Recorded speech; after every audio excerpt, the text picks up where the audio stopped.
जैसा कि हमारा शरीर 70% पानी से बना हुआ है और इसकी उचित मात्रा शरीर में बरकरार रखनी बहुत ही जरूरी होती है, परंतु यदि हम गलत तरीके से पानी का सेवन करते हैं तो यह हमें बहुत सारी गंभीर समस्याएं दे सकता है।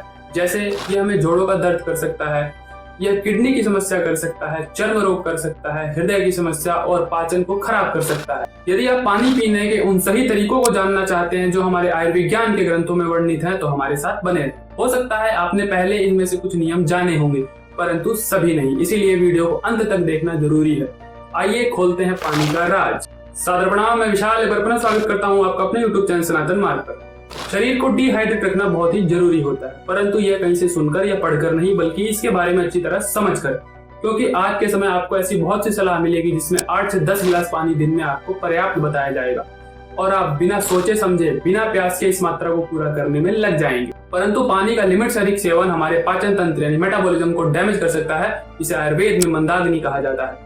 हमारे पेट में भोजन को पचाने के लिए एसिड का निर्माण होता है और बार बार बिना प्यास के हम जब पानी पीते हैं तो यह एसिड काफी डाइल्यूट यानी कि पतला हो जाता है और यह भोजन को पचाने में असमर्थ हो जाता है तथा हमें भूख न लगने जैसी समस्या उत्पन्न हो जाती है। लिमिट से अधिक पानी पीने से यह हमारी सेल्स में अधिक मात्रा में जाकर के स्टोर हो जाता है और हमारे शरीर में सूजन पैदा कर सकता है।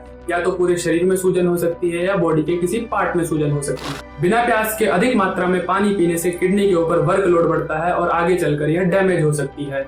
इसीलिए बिना प्यास के पानी नहीं पीना चाहिए। आपकी बॉडी डिहाइड्रेटेड है कि नहीं, आपकी बॉडी खुद संकेत देती है। जैसे आपके यूरिन का कलर डार्क येलो होना, या आपके शरीर से बहुत ज्यादा पसीना न आना, या गले का सूखना और मुख का सूखना, इस तरह की यदि आपको समस्या है तो आपको पानी पीना चाहिए। लेकिन यदि बॉडी डिमांड नहीं करती है, ना पानी मांगती है, ना कोई ऐसे संकेत देती है, तो आपको जबरदस्ती पानी पीना बहुत ही घातक साबित हो सकता है। अब बात करते हैं पानी पीने के कुछ तरीकों के बारे में। इस दौड़ भाग भरी जिंदगी में जहाँ लोग कहते हैं सांस लेने का समय नहीं, वहाँ पानी पीने का कैसे हो सकता है। इसीलिए चलते फिरते बोतल मुंह में लगाई और गटक गए। इस तरह का पानी आप पिए या ना पिए, आपके लिए दोनों ही बराबर है। भोजन की तरह ही शरीर में पानी का भी पाचन होता है, तभी हमारा शरीर इसे अच्छे से उपयोग कर पाता है।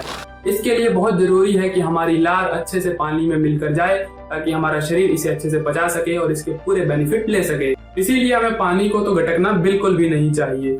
जिस तरह हम भोजन को चबा करके खाते हैं, ठीक इसी प्रकार एक घूंट पानी मुंह में रखें और उसको अच्छे से मुंह में हिलाएं और फिर जाके हम उसे गर्दन से नीचे उतारें। ठीक इसी प्रकार घूट घूट करके पानी पीना चाहिए। इस दौड़ भाग भरी जिंदगी में पानी पीने में जो और गलतियां हैं उसमें से एक है खड़े खड़े या चलते चलते पानी पीना। जब आप खड़े खड़े पानी पीते हैं या कहें कि पानी गटकते हैं, जिसमें कम से कम आप एक बोतल या एक गिलास एक बार में निकल जाते हैं, उस समय पानी सीधी धार से हमारे आहार नली से होता हुआ हमारे एपिगेस्ट्रम यानी हमारे आमाशय में गिरता है। जब हम खड़े होते हैं तो आहार नली बिल्कुल सीधी होती है और जब पानी गटकते हैं तो वो आहार नली से होता हुआ सीधा हमारी इंटरनल लेयर ऑफ एपिगेस्ट्रम को डैमेज करता है या प्रेशर डालता है और वह पानी अल्सर यानी कि अंदरूनी घाव बना सकता है और वह स्पिंचर को भी डिस्टर्ब करता है। स्पिंचर एक प्रकार का वाल्व होता है जो हमारे स्मॉल इंटेस्टाइन और एपिगेस्ट्रम को जोड़ता है।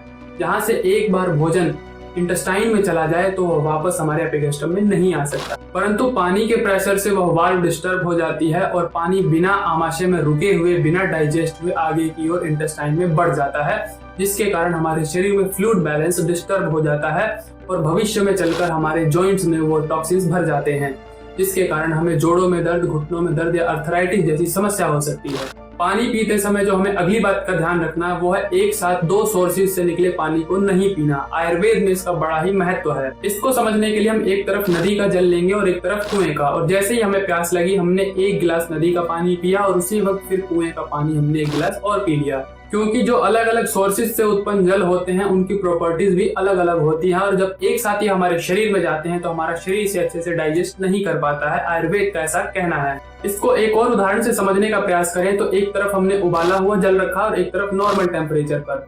अब दोनों की प्रॉपर्टीज अलग हो चुकी हैं, क्योंकि जल को उबाल लेने के बाद वह पचने में हल्का हो जाता है तथा उसकी शुद्धियां कुछ समाप्त हो जाती हैं। इस तरह से जब हम दोनों ही पानी को एक साथ सेवन कर लेंगे तो यह भी हमारे लिए अपथ्य होता है, यानी कि अच्छा नहीं होता है। आप हर तरह के जल का सेवन कर सकते हैं, परंतु एक समय में एक तरह के जल का ही सेवन करना चाहिए। जैसे कि आप यदि आरओ का पानी पीते हैं तो एक समय में उसी को भरपेट पीजिए, ऐसा नहीं कि उसके साथ साथ और किसी सोर्स से मिले पानी को आप पिए। सबसे बड़ा कंफ्यूजन रहता है कि भोजन के साथ जल पिए कि ना पिए। उसके बारे में आयुर्वेद ऐसा कहता है कि भोजन शुरू करने से पूर्व 1 घूंट जल आपके पाचन को बहुत ही ज्यादा अच्छा कर देता है। और भोजन के मध्य में यदि आपका भोजन बिल्कुल ड्राई हो, सूखी सब्जी या रोटी हो, उसके अंदर लिक्विड बहुत अधिक ना हो जैसे दाल इत्यादि, तो आपको 2 से 3 घूंट जल लेना चाहिए, जो आपके भोजन को अच्छे से मिक्स करके पचाने में हेल्प करता है। और भोजन के अंत में 1 से 2 घूंट जल आपके मुख को शोधन करता है और गले को साफ करता है। भोजन के पूर्व में, मध्य में और अंत में किसी भी समय भर पेट जल नहीं पीना चाहिए, यह हमारे पाचन को डैमेज करने वाला होता है। यह थे पानी पीने के वो नियम जो हम डेली लाइफस्टाइल में गड़बड़ करते हैं। बाकी आने वाले समय में इसके ऊपर डिटेल जानकारी टाइम टू टाइम आती रहेगी। इसी प्रकार की ज्ञानवर्धक, स्वास्थ्यवर्धक जानकारियों के लिए हमारे साथ जुड़े रहें। चैनल को सब्सक्राइब कर दें, बेल आइकन का बटन दबा दें ताकि आने वाली नोटिफिकेशन आपके पास समय पर पहुंच जाए। आज के लिए विदा लेते हैं, सादर प्रणाम।